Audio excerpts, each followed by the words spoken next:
بسم اللہ الرحمن الرحیم۔ معزز سامعین کرام، سیرت النبی صلی اللہ علیہ وآلہ وسلم کے اس موضوع میں غزوہ حنین اور غزوہ تبوک کے بعد اب شروع کرتے ہیں خطبہ حجۃ الوداع 10 ہجری حضور صلی اللہ علیہ وآلہ وسلم کا آخری خطبہ کئی حیثیتوں سے غیر معمولی اہمیت رکھتا ہے۔ ایک تو اس لیے کہ حضور صلی اللہ علیہ وآلہ وسلم نے مسلمانوں کے سب سے بڑے دینی اجتماع سے خطاب فرمایا اور ایسے دور میں فرمایا جب کہ آپ صلی اللہ علیہ وآلہ وسلم کا پیش کردہ کلمہ حق تناور درخت بن گیا تھا۔ دوسرا اس لیے کہ حضور صلی اللہ علیہ وآلہ وسلم کی فراست نبوت سمجھ رہی تھی کہ اتنی بڑی تعداد میں مسلمانوں سے خطاب کا یہ آخری موقع ہے، اس لیے گویا الوداعی وصیتیں فرمائی جن کا ہر لفظ پیش قیمت ہے۔ ایک اور قابل ذکر بات یہ ہے کہ دعوت و تبلیغ کے کام کے اس تکمیلی مرحلے پر آ جانے کے بعد یہی موقع تھا کہ پیغمبر انسانیت کی طرف سے انسانیت کے نام کوئی پیغام اور کوئی منشور دیا جائے۔ سو آپ صلی اللہ علیہ وآلہ وسلم نے اس فریضے کو بہت خوبی سے ادا کیا۔ یہ خطبہ حضور صلی اللہ علیہ وآلہ وسلم کے کمال خطابت اور شان فصاحت کا بہترین نمونہ بھی ہے، اور اس کے ذریعے سے آپ صلی اللہ علیہ وآلہ وسلم کی مقدس شخصیت کی عظمت کو سمجھنے میں مدد بھی ملتی ہے۔ بین الانسانی منشور ہونے کے لحاظ سے اس خطبے میں آپ صلی اللہ علیہ وآلہ وسلم نے جو کچھ فرمایا، انسانی کاوشیں اس سے آگے کچھ نہیں سوچ سکیں، بلکہ کوئی دوسرا نظام تمدن وہ معیار انسانیت عملاً پیدا نہیں کر سکا جو اس منشور میں دیا گیا ہے۔ اسلامی ریاست کی تکمیل جب کبھی اور جہاں کہیں بھی کی جائے، اس کی بنیاد بہرحال انہی اٹل نظریات و تصورات پر رکھی جائے گی۔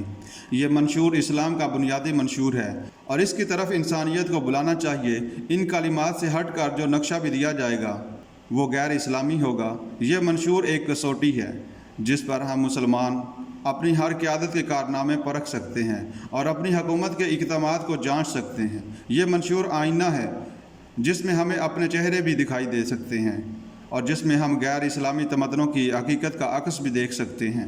یہ ہمارے پیارے نبی صلی اللہ علیہ وآلہ وسلم کا آخری پیغام ہے۔ اس میں ہم ہی مخاطب بنائے گئے۔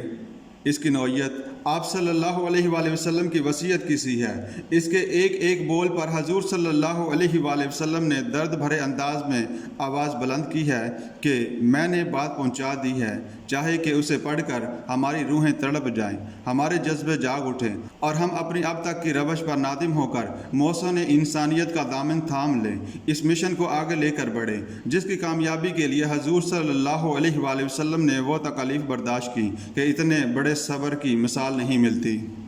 سارے عرب میں جب اسلام پھیل چکا، بھٹکی ہوئی مخلوق راہ راست پر آ گئی، اسلام کے عقائد اور اعمال کی تکمیل ہو چکی، حکومت الہی کا قیام عمل میں آ چکا اور سارے عالم کی رہنمائی کے لیے ایک جماعت تیار ہو چکی۔ اس وقت یہ حکم نازل ہوا، اذا جاء نصر اللہ والفتح ورأیت الناس يدخلون فی دین اللہ افواجا فسبح بحمد ربک واستغفر انہ کان توابا۔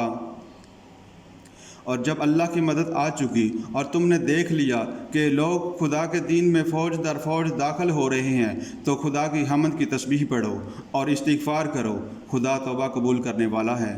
اس سے حضور صلی اللہ علیہ وآلہ وسلم کو اللہ تعالیٰ کی اس مرضی کا علم ہو گیا کہ اب آپ صلی اللہ علیہ وآلہ وسلم اپنا کام ختم کر چکے ہیں اور دنیا میں آپ صلی اللہ علیہ وآلہ وسلم کے رہنے کی ضرورت باقی نہیں رہی۔ اس لیے حضور صلی اللہ علیہ وآلہ وسلم نے عرب کے مسلمانوں کے سامنے خصوصاً اور ساری دنیا کے سامنے عموماً اسلام، اس کی شریعت اور اخلاق کے تمام بنیادی اصولوں کا اعلان کرنے کے لیے حج کا اعلان فرمایا۔ اس خبر کے پھیلتے ہی مسلمانوں کی بہت بڑی تعداد ساتھ چلنے کو تیار ہو گئی اور آپ صلی اللہ علیہ وآلہ وسلم ذی القعدہ 10 ہجری کو مدینہ سے روانہ ہوئے۔ تمام ازواج مطہرات ساتھ تھیں۔ اس وقت انسانوں کے ہجوم کا یہ حال تھا کہ آگے پیچھے دائیں بائیں جہاں تک نظر جاتی تھی انسان ہی انسان نظر آتے۔ حضور صلی اللہ علیہ وآلہ وسلم کے ساتھ سب مسلمان لبیک کی صدا لگاتے تو ان کی آواز سے سارا علاقہ گونج اٹھتا۔ مکہ کے قریب مقام صرف میں آپ صلی اللہ علیہ وآلہ وسلم نے قیام فرمایا۔ دوسرے دن غسل کر کے مکہ میں داخل ہوئے۔ کعبے پر نظر پڑی تو فرمایا، اے اللہ اس گھر کو اور زیادہ عزت و عظمت دے۔ پھر کعبے کا طواف کرنے کے بعد مقام ابراہیم پر 2 رکعت نماز ادا کی اور کوہ صفا پر تشریف لے گئے اور یہ الفاظ ارشاد فرمائے: اللہ کے سوا کوئی معبود نہیں، اس کا کوئی شریک نہیں، اس کے لیے سلطنت اور تمام تعریفیں ہیں۔ وہ مارتا اور زندہ کرتا ہے، وہی تمام چیزوں پر قادر ہے، اس کے سوا کوئی الہ نہیں، وہ اکیلا ہے۔ اللہ نے اپنا وعدہ پورا کیا اور اپنے بندے کی مدد کی اور اکیلے تمام قبائل کو شکست دی۔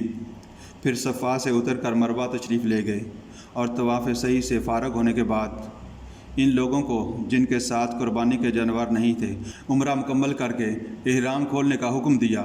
8 ذی الحج کو آپ صلی اللہ علیہ وآلہ وسلم نے مینا میں قیام فرمایا۔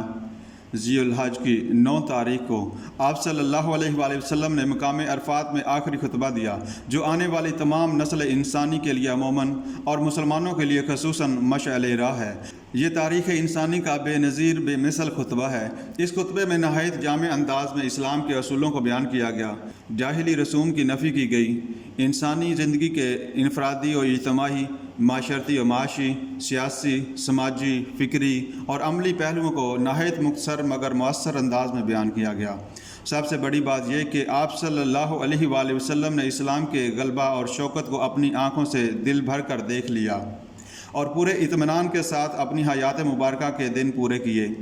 آپ صلی اللہ علیہ وآلہ وسلم نے اللہ کی حمد و ثنا کرتے ہوئے خطبے کی ابتدا یوں فرمائی: اللہ کے سوا کوئی معبود نہیں، وہ اکیلا ہے، اس کا کوئی شریک نہیں۔ اللہ نے اپنا وعدہ پورا فرمایا اور اپنے بندے کی مدد کی اور اس کی ذات نے اکیلے ہی باطل کی سب قوتوں کو شکست دی۔ لوگو میری بات غور سے سنو، میں نہیں سمجھتا کہ آئندہ کبھی ہم اس طرح کسی مجلس میں اکٹھے ہو سکیں۔ لوگو اللہ تعالیٰ کا ارشاد ہے کہ اے انسانوں، ہم نے تمہیں ایک ہی مرد اور عورت سے پیدا کیا اور تمہیں جماعتوں اور قبیلوں میں بانٹ دیا کہ تم الگ الگ پہچانے جا سکو۔ تم میں زیادہ عزت و کرامت والا اللہ کی نظر میں وہ ہے جو اس سے زیادہ ڈرنے والا ہے۔ نہ کسی عربی کو اجمی پر کوئی فوقیت حاصل ہے اور نہ کسی اجمی کو کسی عرب پر، نہ گورا کالے سے افضل ہے نہ کالا گورے سے۔ ہاں، بزرگی کا اور فضیلت کا کوئی معیار ہے تو وہ پرہیزگاری ہے۔ سب انسان آدم کی ہی اولاد ہیں اور آدم مٹی سے بنائے گئے تھے۔ اب بزرگی اور برتری کے سارے دعوے، خون و مال کے سارے مطالبے اور سارے انتقام میرے پاؤں تلے روندے جا چکے ہیں۔ بس بیت اللہ کی تولیت اور حاجیوں کو پانی پلانے کی خدمات پہلے کی طرح باقی رہیں گی۔ پھر آپ صلی اللہ علیہ وآلہ وسلم نے ارشاد فرمایا: قریش کے لوگوں، ایسا نہ ہو کہ اللہ کے حضور تم اس طرح آؤ کہ تمہاری گردنوں پر دنیا کا بوجھ لدا ہوا ہو اور دوسرے لوگ سامان آخرت لے کر آئیں۔ اگر ایسا ہوا تو میں اللہ کے سامنے تمہارے کسی کام نہ آ سکوں گا۔ قریش کے لوگوں، اللہ نے تمہارے جھوٹے غرور کو ختم کر دیا اور باپ دادا کے کارناموں سے تمہارے فخر کی کوئی گنجائش نہیں۔ لوگوں، تمہارے خون، تمہارے مال اور تمہاری عزتیں ایک دوسرے پر ہمیشہ کے لیے حرام کر دی گئی ہیں۔ ان چیزوں کی اہمیت ایسی ہی ہے جیسی اس دن کی اور اس ماہ مبارک ذی الحج کی، خاص کر اس شہر میں ہے۔ تم سب اللہ کے سامنے پیش ہوگے اور وہ تم سے تمہارے اعمال کے بارے میں سوال کرے گا۔ دیکھو، میرے بعد گمراہ نہ ہو جانا کہ آپس میں ہی دنگا فساد کرنے لگو۔ اگر کسی کے پاس امانت رکھوائی جائے تو وہ اس بات کا پابند ہے کہ امانت رکھوانے والے کو امانت پہنچا دے۔ لوگوں، ہر مسلمان دوسرے مسلمان کا بھائی ہے اور سب مسلمان آپس میں بھائی بھائی ہیں۔ اپنے غلاموں کا ضرور خیال رکھو، انہیں وہی کھلاؤ جو خود کھاتے ہو، ایسا ہی پہناؤ جو خود پہنتے ہو۔ دور جاہلیت کی سب باتیں میں نے اپنے قدموں تلے روند دیں۔ زمانہ جاہلیت کے سب خون کے انتقام اب نہیں لیے جائیں گے۔ پہلا انتقام جسے میں ختم کرتا ہوں میرے اپنے خاندان کا ہے، خون جسے بنو حزیل نے مار ڈالا تھا اب میں معاف کرتا ہوں۔ دور جاہلیت کے سود کی بھی کوئی حیثیت نہیں۔ پہلا سود جسے میں چھوڑتا ہوں عباس بن عبد المطلب کے خاندان کا سود ہے، اب یہ ختم ہو گیا۔ لوگوں، اللہ نے ہر حقدار کو اس کا حق خود دے دیا ہے۔ اب کوئی کسی وراثت کے حق میں وصیت نہ کرے۔ بچہ اسی کی طرف منسوب کیا جائے گا جس کے بستر پر پیدا ہوگا۔ جس پر حرام کاری ثابت ہو اس کی سزا پتھر ہے، حساب کتاب اللہ کے ہاں ہوگا۔ جو کوئی اپنا نسب بدلے گا یا کوئی غلام اپنے آقا کے مقابلے میں کسی اور کو اپنا آقا ظاہر کرے گا، اس پر اللہ کی لعنت۔ قرض کی ادائیگی ضروری ہے، ادھار لی ہوئی چیز واپس کرنی چاہیے، تحفے کا بدلہ دینا اچھا ہے۔ اور جو کوئی کسی کا ضامن بنے وہ جرمانہ ادا کرے۔ کسی کے لیے یہ جائز نہیں کہ اپنے بھائی کی مرضی کے بغیر اس کے مال میں سے کچھ لے۔ خود پر اور ایک دوسرے پر زیادتی نہ کرو۔ عورت کے لیے یہ جائز نہیں کہ وہ اپنے شوہر کا مال اس کی اجازت کے بغیر کسی کو دے۔ دیکھو تمہارے اوپر تمہاری عورتوں کے کچھ حقوق ہیں، اسی طرح ان پر تمہارے حقوق واجب ہیں۔ عورتوں پر تمہارا یہ حق ہے کہ وہ اپنے پاس کسی ایسے شخص کو نہ بلائیں جس کو تم ناپسند کرتے ہو، اور وہ کوئی خیانت نہ کریں، کوئی کام کھلی بے حیائی کا نہ کریں۔ اگر وہ ایسا کریں تو خدا کی طرف سے تمہیں اجازت ہے کہ انہیں سزا دو، اور وہ باز آ جائیں تو انہیں اچھی طرح کھلاؤ پہناؤ، عورتوں سے بہتر سلوک کرو، کیونکہ وہ تمہاری پابند ہے اور وہ خود اپنے لیے کچھ نہیں کر سکتی۔ ان کے بارے میں اللہ کا لحاظ رکھو کہ تم نے انہیں اللہ کے نام پر حاصل کیا اور اسی کے نام پر وہ تمہارے لیے حلال ہوئیں۔ لوگو میری بات سمجھ لو، میں نے حق تبلیغ ادا کر دیا۔ میں تمہارے درمیان ایک ایسی چیز چھوڑ جاتا ہوں کہ اگر اس پر قائم رہے تو کبھی گمراہ نہ ہوگے، اور وہ اللہ کی کتاب ہے۔ اور دیکھو دینی معاملات میں زیادتی سے بچنا کہ تم سے پہلے گروہ انہی باتوں کے سبب ہلاک ہو گئے۔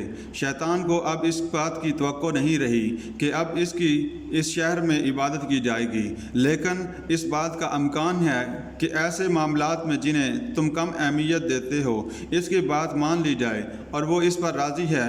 اس لیے تم اس سے اپنے دین و ایمان کی حفاظت کرنا۔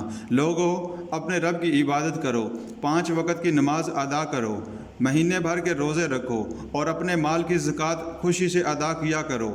اپنے اللہ کے گھر کا حج کرو اور اپنے صاحب اختیار لوگوں کی اطاعت کرو، تو اپنے رب کی جنت میں داخل ہو جاؤ گے۔ اب مجرم خود اپنے جرم کا ذمہ دار ہوگا۔ نہ باپ کے بدلے بیٹا پکڑا جائے گا اور نہ بیٹے کا بدلہ باپ سے لیا جائے گا۔ سنو جو لوگ یہاں موجود ہیں انہیں چاہیے کہ یہ احکام اور باتیں ان لوگوں کو بتا دیں جو یہاں نہیں ہیں۔ ہو سکتا ہے کہ کوئی غیر موجود تم سے زیادہ سمجھنے اور یاد رکھنے والا ہو۔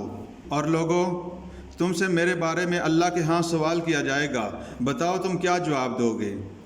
لوگوں نے جواب دیا کہ ہم اس بات کی شہادت دیں گے کہ آپ صلی اللہ علیہ وآلہ وسلم نے دین کی امانت پہنچا دی اور رسالت کا حق ادا کر دیا اور ہماری خیر خواہی فرمائی۔ یہ سن کر حضور صلی اللہ علیہ وآلہ وسلم نے اپنی انگشت شہادت آسمان کی طرف بڑھائی اور لوگوں کی جانب اشارہ کرتے ہوئے 3 مرتبہ ارشاد فرمایا، اے اللہ گواہ رہنا تیرے بندے کیا کہہ رہے ہیں، اللہ گواہ رہنا، اللہ گواہ رہنا۔ یہ خطبہ رسول اللہ صلی اللہ علیہ وآلہ وسلم کی تعلیمات کا نچوڑ ہے، اور اس میں اسلام کی تعلیمات کو اختصار سے سمو دیا گیا۔ خطبے میں جن نمایاں باتوں کا حکم دیا گیا ان میں انسانی مساوات کا درس کہ نسلی، جغرافیائی، زبان کے امتیازات کے مقابلے میں ہر انسان کی فضیلت اس کے اعمال پر ہے، جاہلی رسوم کی نفی، انسان پر انسانیت کا خون اور اس پر ظلم ہمیشہ کے لیے حرام ہے، اور مسلمانوں کی سب سے بڑی گمراہی آپس کا دنگا فساد ہے۔ امانت کا احترام اور اس کی واپسی ضروری ہے۔ ہر مسلمان دوسرے مسلمان کا بھائی ہے، اس لیے آپس میں بھائیوں جیسا سلوک کرنا چاہیے۔ جاہلیت کے باہمی انتقام اور دشمنیاں آج سے ختم ہیں، اب انہیں کوئی یاد نہ کرے، اور ایک دوسرے پر تمام غیر قانونی واجبات بھی اسی کے ساتھ ختم ہیں۔ قانون وراثت کے تعین کے بعد کوئی اپنے قانونی وارث کے لیے وصیت نہ کرے۔ ازدواجی رشتہ بچے کی نسبت ثابت کرنے کے لیے قانونی حیثیت رکھتا ہے، اس لیے اس کو کوئی دوسرا چیلنج نہیں کر سکتا۔ اپنے خاندان کو چھوڑ کر دوسرے سے تعلق ظاہر کرنا لعنت خداوندی کا باعث ہے۔ اپنے معاملات میں دیانت، عزت نفس اور رواداری کا خیال رکھا جائے، اور افراد کو باہمی لین دین میں ایک دوسرے کی خوشی کا لحاظ رکھنا چاہیے۔ ازدواجی رشتے سے میاں بیوی ایک دوسرے کی جائیداد کے مالک نہیں بن جاتے، اس لیے ایک دوسرے کے حقوق کا احترام ضروری ہے۔ عورت کے لیے ضروری ہے کہ مرد کی غیرت کا خیال رکھے، اور مردوں کو حکم دیا کہ عورتوں سے بہتر سلوک اور احسان کریں۔ نکاح اللہ کی جانب سے ایک امانت ہے، اور اس میں اللہ تعالیٰ کا حق بھی شامل ہے۔ میرے بعد رہنمائی کتاب اللہ سے حاصل کرو اور دین میں زیادتی سے بچنا۔ انسان اچانک گمراہ نہیں ہو جاتا۔ گمراہی کی ابتدا چند ایسی باتوں سے ہوتی ہے جو شروع میں اہم نظر نہیں آتی، مگر آخرکار شدید بے راہ روی کا باعث بنتی ہیں۔ دین اسلام کی بدنی اور مالی عبادات کی پابندی کرنا اور صاحب اختیار لوگوں کی اطاعت تم پر واجب ہے۔ مجرم اپنے جرم کا خود ذمہ دار ہے۔ جو لوگ یہاں موجود ہیں وہ آنے والی نسلوں کو میرا پیغام پہنچاتے رہیں۔